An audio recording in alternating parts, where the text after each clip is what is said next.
yn crwydro yma thraw,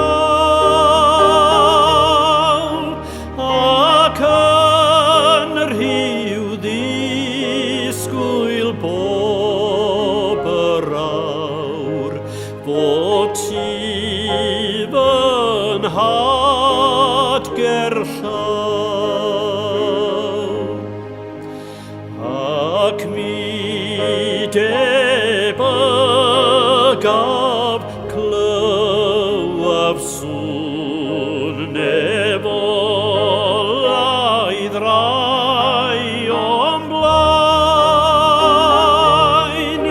wedi gorchfygu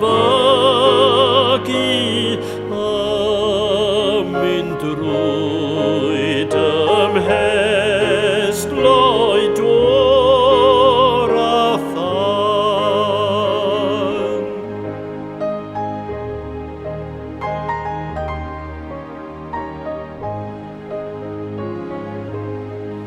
Tir dysbryd sangetaidd ledi ar ffordd,